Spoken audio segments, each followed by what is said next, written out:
Hi, welcome. It's Friday, well, Saturday, and it's casual day, but thanks for joining me anyway.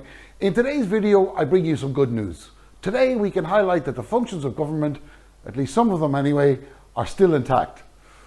But before we start clapping each other on the back, we will also examine how the Conservative government's interference is doing its best to demotivate and undermine the staff just to screw things up a little bit more. So let's go.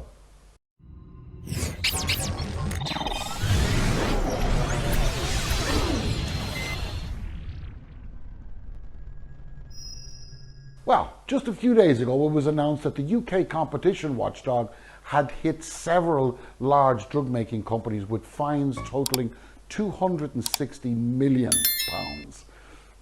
Why? Because they've been overcharging the NHS for some medication. Now, the Competition and Markets Authority, CMA to you and I, said on Thursday that pharmaceutical firms Auden, Kenzie, and a company called Activist UK, now known as Accord UK, used their position as sole providers of the drug just to inflate its price, and they've been doing it for almost a decade. And by the way, hats off to Andrea, not Andreas or Andrew, it's a guy, Costelli, I don't know how he pronounces it, who is the CEO of the CMA. Great job, really good job. Now, what they discovered is that the price of the drugs had increased by 10,000% against the price of the branded drug, which Auden McKenzie had obtained following a buyout of its license from the original manufacturer in 2008. Now, it should add, or I need to add at least anyway, that the company Accord announced that it will be appealing the decision. However, having reviewed those papers and the decision of the CMA, they're going to hit a hefty legal bill, man. But the drugs involved was called hydrocortisone, and in pill format.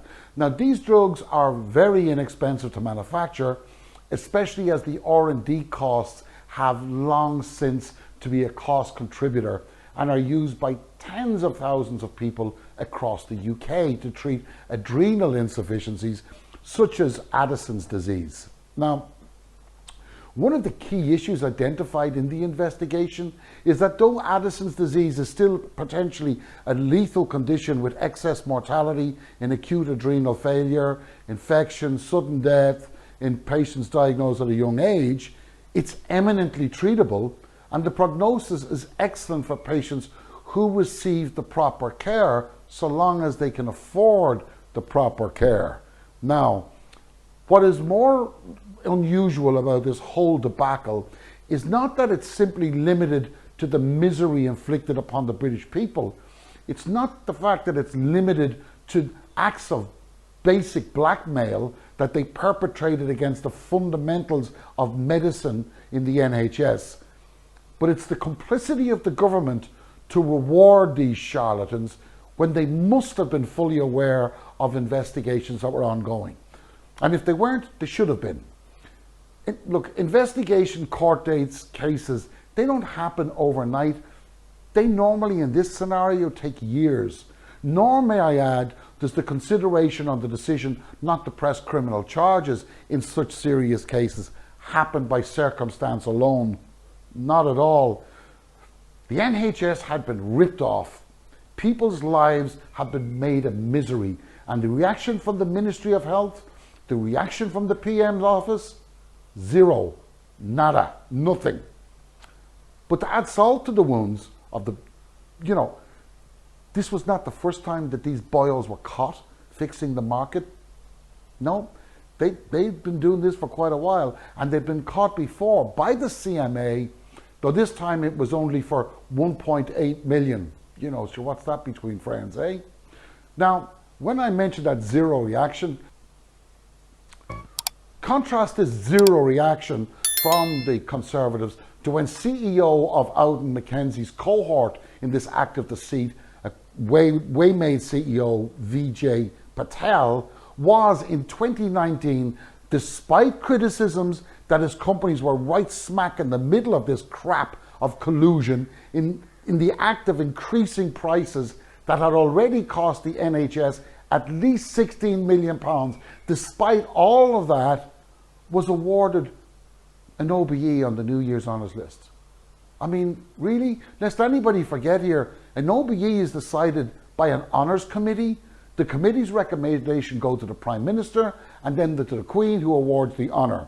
Now, either the committee didn't do their job, or the Secretary of Health didn't do their job, or the PM didn't do their job, or there were other reasons. Now, could it be perhaps, do you think, that the fact that in 2017, the same Vijay Patel donated 50 grand to the Conservative election campaign? And lest anybody be unaware of the way these things work, if somebody gives 50,000 in 2017, you can be absolutely guaranteed that in 2018, they'll receive a call saying, you know, can you help out the party? But they were able to identify a 50,000 donation in 2017. Now, did they somehow think that the director of a company that had increased the price of a drug from $1 to $88 didn't know this? Or that his cohorts didn't know this?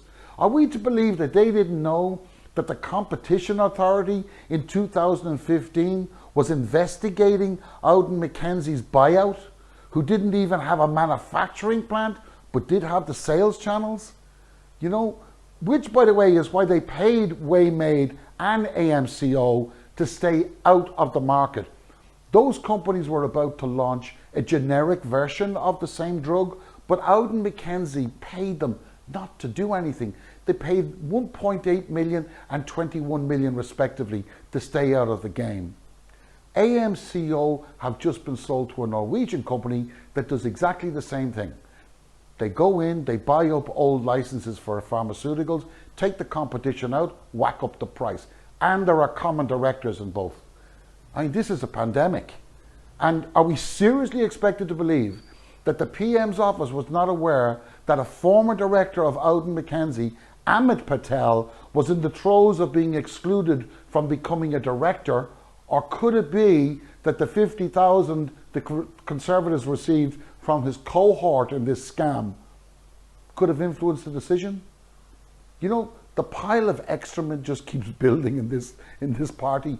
Anyway, Accord UK was fined with 155 million for overcharging. That occurred between 2008 and 2018. Before April 2008, the NHS was spending just £500,000 annually on hydrocortisone tablets. The CMA said adding the cost had risen to more than £80 million by 2016.